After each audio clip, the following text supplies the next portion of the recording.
दो करिन्त्याचा 12 अध्याय 9 वचन. माझी कृपा तुला पुरे आहे, कारण अशक्तपणातच शक्ती पूर्णतेस येते. आमेन. जय ख्रिस्त सर्वांना. किती अद्भुत वचन आहे हे परमेश्वराने आपल्याला दिलेलं. की वचन काय सांगत आहे की माझी कृपा तुला पुरे आहे. म्हणजे कृपा म्हणजे काय की परमेश्वराचा जो आशीर्वाद, जी ब्लेसिंग आहे आपल्यासाठी, तर ती काय आहे आपल्यासाठी भरपूर आहे. तर त्याच्यामुळे आपण काय केलं पाहिजे की परमेश्वराच्या आशीर्वादामध्ये आपण राहणं खूप महत्त्वाचं आहे प्रियांनो. परमेश्वराची कृपा आपल्यावरती सदैव असणं हे खूप महत्त्वाचं आहे.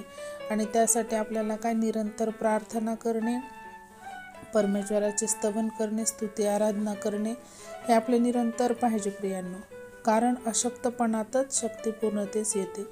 जेव्हा आपण काय अशक्तपणा म्हणजे काय, आपण जेव्हा दुर्बल शक्तिहीन होतो, स्वतःला आपण काय कमजोर कमकुवत समजायला लागतो, तर तेव्हाच काय होते म्हणते की परमेश्वराची जी आपल्यावरती कृपादृष्टी आहे, शक्ती, ते तेव्हाच आपली शक्ती पूर्णतेस येते.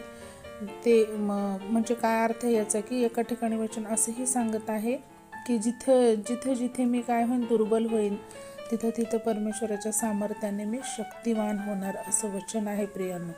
तर इथे काय सांगत आहे वचन की जेव्हा अशक्तपणातच आपली शक्ती पूर्णतेस येते. शक्ती पूर्णतेस येते म्हणजे जेव्हा आपण काय परमेश्वराला काय असतं, दुःखी आणि तुटलेलं हृदय हे काय आहे, प्रिय आहे. कारण त्याच वेळी आपण अधिक आणि अधिक परमेश्वराचा काय धावा करत असतो प्रियांनो. हो, जेव्हा एखाद्या आनंदाच्या प्रसंगात तरी आपण पटकन, म्हणजे बरेच जण काय करतात, आपणही म्हणू की आपण परमेश्वराला विसरतो.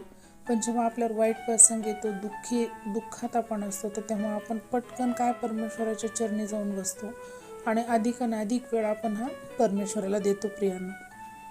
त्यामुळेच वचन काय सांगत आहे की अशक्तपणात शक्ती पूर्णतेस येते. म्हणजे परमेश्वरही तिथे आपल्यासाठी काय मोठी कृपा करतो, मोठा आशीर्वाद आपल्याला परमेश्वर देतो, कारण आपण अधिक त्यावेळेस सानिध्यात असतो.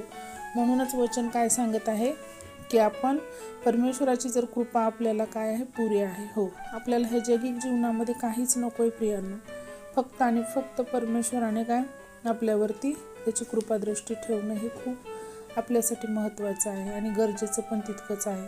कारण परमेश्वराची साथ असणं, कृपा त्याची आपल्यावरती असणं हे खूप आवश्यक आहे.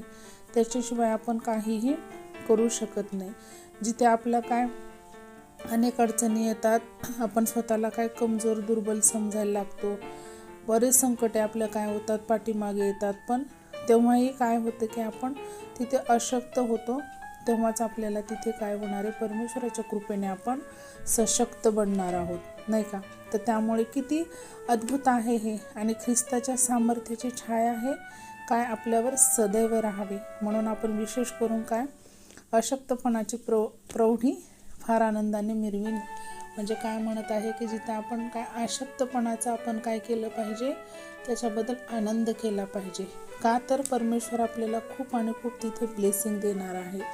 जेव्हा आपण अपमानित होऊ एखाद्याकडनं, जेव्हा आपल्यावरती अडचणी येतील, संकटे पाठलाग करतील, अशा बऱ्याच, आणि आपलं मन हे काय होणार आहे की दुःखित असणार आहे, तेव्हा परमेश्वर आपल्याला काय तशा ठिकाणी आपण काय अशक्त बनतो, कमजोर बनतो, पण त्याच ठिकाणी परमेश्वर आपल्याला काय सशक्त आणि बलवंत करणार आहे. तर किती अद्भुत परमेश्वराने हे आश्वासन दिलेलं आहे प्रियांनो. तर आजच्या ह्या दिवसासाठी खूप हे अद्भुत अद्भुत अद्भुत मनाला धीर देणारं वचन हे परमेश्वराकडून आपल्याला आलेलं आहे. तर आपण ह्या वचनासाठी, ह्या दिवसासाठी परमेश्वराला धन्यवाद करूया. आपण छोटीशी प्रार्थना करूया. धन्यवाद धन्यवाद पवित्र अति पवित्र सेनाधीशा परमेश्वरा, राजांच्या राजा, तुझ्या नावाला उंचविते, गौरवते, मान सन्मान तुला देते माझ्या राजा. हो परमेश्वरा, किती अद्भुत वचन आहे माझ्या बाप्पा तुझं, की तुझी कृपा काय आहे आम्हाला पुरे आहे. यस आमेन, आम्ही रिसीव करतो. कारण परमेश्वरा, आम्हाला ह्या जगात काहीच नको आहे माझ्या राजा, फक्त आणि फक्त तुझी कृपादृष्टी आमच्यावर असू दे माझ्या राजा. हो परमेश्वरा, आणि जेव्हा आम्ही अशक्त होऊ किंवा दुर्बल होऊ, तेव्हाच आम्हाला तू काय आमची शक्ती ही पूर्णतेस नेणार आहेस. Yes amen. जेव्हा आमच्यावरती काही दुःख संकट असतील परमेश्वरा, जेव्हा आम्ही मनाने खचून जाऊ, तेव्हा तू आम्हाला काय सशक्त बनवणार आहेस. तर यस आम्ही रिसीव करतो या वचनाला परमेश्वरा, आणि तुझ्या कृपादृष्टीखाली आम्हाला तू सदैव ठेव माझ्या राजा.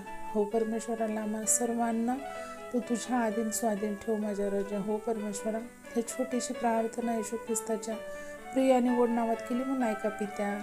आमेन. जे ख्रिस्त सर्वांना शालोम. प्रभू येशू मसीहची शांती तुम्हा आम्हा सर्वांसोबत कायम राहो. येशू मसीहच्या आगमनापर्यंत असू द्या प्रियांनो. आणि परत एकदा भेटूया अशाच अद्भुत वचनासोबत. तोपर्यंत जय ख्रिस्त. थँक्यू.